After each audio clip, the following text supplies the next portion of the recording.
dama doon def waxtaan ak monsieur Sarr di ko gërëm ci li mu ñëw fii suñu bureau pour ñu waxtaan ci li xew ci jamono ji maanaam dañoo week-end bii di passé président de la République monsieur Macky Sall dafa nommé ou bien dafa tànn le premier ministre Amadou Ba pour def ko candidat Benno Bokk Yaakaar aux élections de 2024 loolu ñu rafetlu ko en tant que maire ñu rafetlu ko aussi en tant que responsable socialiste même si je sais que demain il y a une réunion du parti socialiste le secrétaire exécutif ci laa bokk dinaa fa dem mais maa ngi rafetlu tànneefu Amadou Ba bi ma gërëm ci monsieur le président mais gërëm aussi tous les leaders de la coalition Benno Bokk Yaakaar et bien sûr particulièrement man maanaam Aminata Mbengue Ndiaye mu xam ni moom mooy sama leader politique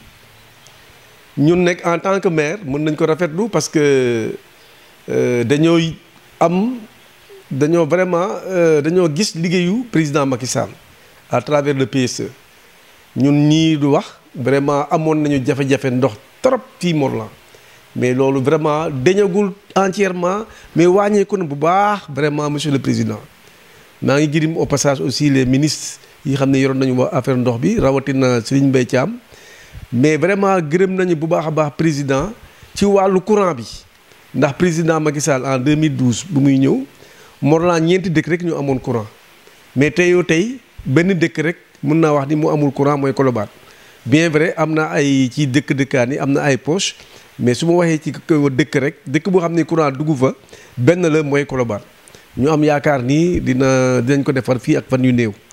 ñu boo ñëwee aussi ci wàllu projet yi vraiment école entreprise loolu am nañ ci il y a 20 jeunes yu xam ni ñu ngi ci centre de formation Morlan mais en même temps ñu ngi projet QFS bi donc yooyu yëpp projet état la am nañu aussi 49 jeunes ci wàllu agri jeunes le projet agri jeunes vraiment c'est des projets yu xam ni tubaar fakal la je pense que vraiment ñun à Morlan gërëm nañu président parce que ci lu mu def Morlan dafa bari wax naa sànq même la DER defe naa financé na fii ay jeunes vraiment yu xam ni ñu ngi liggéey fii Morlan vraiment ci wàllu éducation ci wàllu santé vraiment président Macky Sall ñu ngi koy gërëm vraiment lépp motul yàlla rek moo mëtale waaye gërëm nañu ko vraiment en tant que maire boo gisee ñu soutenir la candidature de premier ministre Amadou Ba dañoo am yaakaar ni loolu lay continuer kon nag premier ministre ñu ngi lay féliciter ci tànneef bi na la jik c'est vrai que voilà wax yi dina bari mais jàppal ni man mii de te bari naa ci ay maire yu xam ni dinañu jàppale sa candidature dinañu fexe ba nga am jàll le premier tour incha allah loolu moom en tant que maire mën nañ ko wax. en tant que responsable politique tamit dañuy rafetlu tànneef bi mais aussi ñaawlu yenn comportement yi vraiment su ma jëlee kaaw voilà Aly Ngouille Ndiaye vraiment ministre bu xam ni daan na liggéey vraiment liggéeyam rafetoon na ci wàllu béykat yi mais mënoo nekk ministre de l'agriculture ngay démissionner dafa mel ni yëpp ki campagne bi jeexagul yow pour parce que yow da nga bëgg nekk président de la République je pense quand même que war nañu xoolaat suñu bopp ñun politiciens yi maanaam booy def politique pour askan bi la du pour yow je pense que donc sa calcul da nga war a xool ndax li may def nii ndax dina arranger askan du ko arranger vraiment rafetlu ñu en tout cas un ministre quand même c'est comme si moom dafa dawal bateau ba ca diggi nu mu tudd géej gi mu bàyyi ko mu wàcc bateau bi loolu je pense quand même que ñu ngi koy ñaawlu bu baax a baax beneen bi comme ni ma waxee voilà ku ne nekk am na sañ-sañ naan damay nekk candidat je pense que mais quand même nañu reconnaître ni ñun ñëpp ñoo ne woon Macky Sall nañu tànnal ñun ñoo ko wax parce que ñun au niveau du PS dañoo joxoon Aminata Mbengue Ndiaye carte blanche Aminata Mbengue Ndiaye dem jox carte blanche Macky Sall waaye parce que leader yu Benno Bokk Yaakaar yëpp ñoo joxoon Macky Sall carte blanche mais ci biir APR ñoom ñoo joxoon Macky Sall carte blanche kon boo joxee carte blanche naan tànnal kon war nga mën xam ni mën nañ ma bañ a tànn mais dañ may tànn par force bu dul man muy du doon keneen loolu je pense quand même que loolu je pense c'est pas un comportement en tout cas pour man d'un homme vraiment sérieux en politique. Vraiment je pense quand même que on doit savoir que boo waxee ni tànnal ñu jàppal ni mën nañ ma jël comme mën nañu bañ a jël. En tout cas premier ministre ñun ci wàllu politique ci wàllu lépp dinañu def lépp pour que commune Morlan en tout cas nous vous assurons qu'on va gagner à Morlan. loolu moom dinañ ko liggéey parce que da nga liggéey Macky Sall dafa liggéey Morlan Benno Bokk Yaakaar dafa liggéey Morlan moo war a delloo Benno Bokk Yaakaar njukkal ndax tey lu ñu am ci ndox lu ñu am ci courant ak leneen sant nañu yàlla mais sant nañ tamit ki ñu ko defal muy Macky Sall ak gouvernement am loolu laa amoon vraiment may wax ko ci wàllu wolof en tout cas gërëm naa la encore une fois Sarr ci ñëw bi nga ñëw nga may ma occasion ma wax parce que ñun ñii léeg-léeg du ñu am occasion nit ñi ñooy dekki télévision yi di wax mais léeg-léeg ñu mel ni yéen bu ñu ñëwee ci ñun ngeen may ñu occasion ñu wax parce que ñu wax dafa am maana parce que élection yi bu ñu koy gagné ñun ñooy gagné à la base. dañoo jiite askan bi dañoo jiite askan te sànq sax wax naa su ma jëlee kaw président Macky Sall xam nga ñun dañoo dugg ci programme sites religieux yi. cités religieuses yi ñun commune Morlan dugg nañ ci avec le sanctuaire marial donc loolu ñu ngi gërëm bu baax a baax président ci loolu ñu ñaan peut-être parce que loolu tamit dañ koy ñaanaat ko rek mooy ci cité religieuse yi nañ ci dugal aussi Daaru Alpha jumaay Daaru Alpha bi parce que wax naa ko waxaat ko jumaay ji 300 millions la voilà maa ngi woo premier ministre maa ngi woo président Macky Sall ñu jàpp ci te loolu encore cité religieuse yi bëgg nañu aussi am benn institut islamique à Darou Alpha accompagné d'une bibliothèque yooyu yëpp bëgg nañ ko am foofu loolu day tax rek xale yi gën a xam seen yoon xale yi gën a takku ci yoon bi parce que yoon bi bokk na ci moraliser société vraiment en tout cas gërëm nañu encore une fois. mais dernier appel boobu sax dafa am solo parce que bu ñuy xool Sénégal le pouvoir spirituel dafa nekk benn pouvoir boo xam c'est des régulateurs. dafa am maanaa toujours damay wax religieux yi.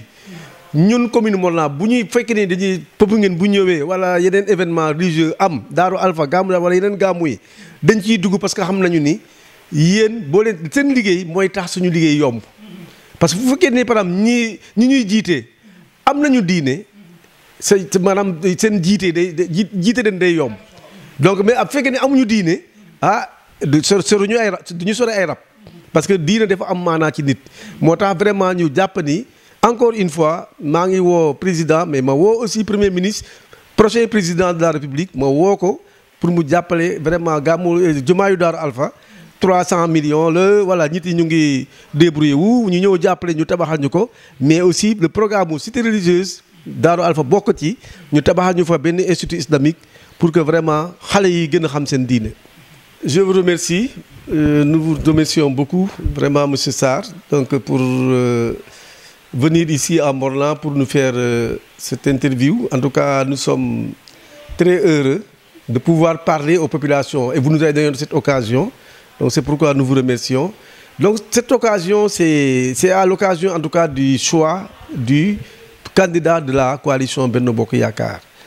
Nous pensons que le président, nous tous, nous lui avions donné une carte blanche. Au Parti socialiste, nous avions donné carte blanche à notre responsable, Aminata Mbengue Ndiaye.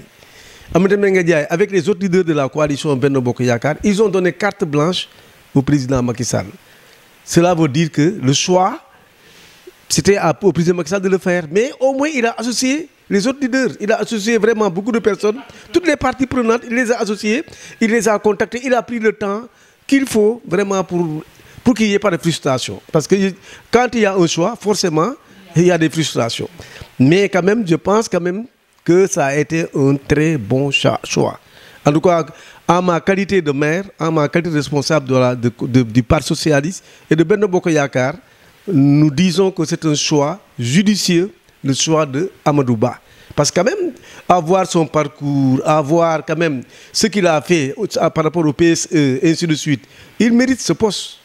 Vraiment, il mérite ce poste. Et nous sommes sûrs qu'il va continuer le travail que le président Macky Sall a déjà entamé avec son équipe gouvernementale. Nous, à Morlan, moi en tant que maire, je peux parler parce que je suis là depuis 2009, donc je connais quand même l'historique de la commune de Morlan. En 2012, il n'y avait que 4 villages électrifiés. Aujourd'hui, à Morlan, il ne reste qu'un seul village. Et ça, c'est 18 villages. 18 villages. Et, donc, celui que le président Macky Sall a électrifié presque quelque chose comme 14 ou 13 villages en 12 ans. Il ne reste qu'un seul village et nous espérons que ça va être fait parce que je sais que l'entreprise est déjà venue sur le terrain pour commencer son travail et je pense que ça va être abouti avant février 2024. Autre chose peut-être, c'est l'eau. On avait beaucoup de problèmes d'eau. Et aujourd'hui, à Morlan, je ne dis pas qu'il n'y a pas de problème d'eau, mais c'est un problème qui a été résolu presque à 90%. Et nous remercions vraiment le président de la République à travers ses ministres. Je pense aussi à Serigne Mbaye Thiam, qui nous a beaucoup accompagnés par rapport à l'eau. Et nous espérons que le président Amadou Ba, je l'appelle président, il n'est plus Premier ministre, maintenant nous espérons qu'il va continuer dans la même lancée. En tout cas, nous sommes très satisfaits. Il y a des projets. Au Morlan, nous avons un projet école-entreprise où 20 jeunes font 4 jours au centre de formation, font 1 jour au centre de formation et 4 jours à l'entreprise. Ça, nous avons 20 jeunes qui sont en train de le faire. Nous avons 49 jeunes qui vont bénéficier du financement du projet Agri-Jeunes. Donc je pense que quand même il y a des jeunes entrepreneurs qui sont dans l'agriculture. Je pense que ça aussi c'est très important. L'ADER a financé beaucoup de jeunes à Morlan. Ça veut dire que vraiment, du point de vue financement des jeunes et des femmes, vraiment la commune de Morlan n'est pas en reste. Et vraiment c'est l'occasion de remercier le président Macky Sall pour tout ce qu'il a fait dans la commune de Morlan. Et pour cela, nous sommes d'accord, en tout cas avec le choix du président Amadou Ba comme candidat de la coalition Benno Bokk Yakaar. Et nous espérons, en tout cas pour ce qui est de la commune de Morlan, nous nous battrons pour gagner ces élections au premier tour. Au premier tour. Le premier tour c'est 51%. Nous espérons au moins avoir 60%, 70% en tout cas à Morlan. Et nous on va se battre pour cela. Vraiment, nous sommes très satisfaits, en tout cas, et nous remercions aussi le président Macky Sall pour son choix, mais aussi les leaders avec qui il a travaillé pour donc en arriver là. Mais nous condamnons aussi, par ailleurs, l'attitude du ministre Aly Ngouille Ndiaye. Nous avons beaucoup apprécié son travail en tant que ministre de l'Agriculture, mais il ne peut pas quand même démissionner en plein hivernage, où les gens sont en pleine campagne, on va bientôt préparer la commercialisation, et vous démissionnez en plein hivernage comme ça pour être président de la République. Je pense quand même que ce n'est pas une fin en soi. Voilà, ce n'est pas parce que tu n'es pas président que... Voilà, c'est ce qu'il a fait pour l'agriculture, il aurait dû continuer dans cette lancée. En tout cas, nous, tout en aussi en acceptant que les autres, que chacun ait le droit de dire que je ne suis pas d'accord, mais... Est-ce que c'était la peine même de dire je ne suis pas d'accord? Il fallait peut-être sortir même avant. Parce que tout le monde a accepté que le président choisisse. En acceptant que le président choisisse un candidat, on doit être sûr que je peux ne pas être choisi. Donc je pense qu'on doit même l'accepter.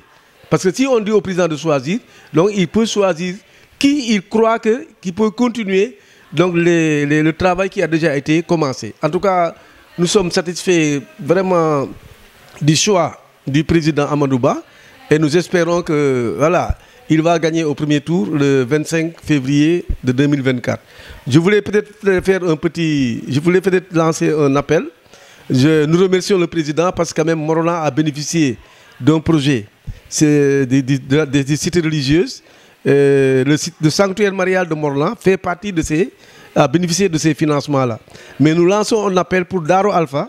Parce que quand même, il y a un projet qui est là-bas, c'est un projet de construction d'une mosquée, donc pour une valeur peut-être de moins de 400 millions, 300 millions et quelques. Et nous pensons quand même que nous lançons un appel au président de la République, mais nous lançons un appel particulier au président Amadou Ba, donc pour qu'il vienne nous accompagner pour la construction de la mosquée de Daro Alpha. Et pourquoi pas en faire carrément une cité religieuse, en faire bénéficier le programme des cités religieuses pour que Daro Alpha ait aussi un institut islamique qui va beaucoup contribuer donc à l'éducation des enfants. Parce que l'éducation des enfants, surtout l'éducation des enfants dans la religion, est très importante pour le pays.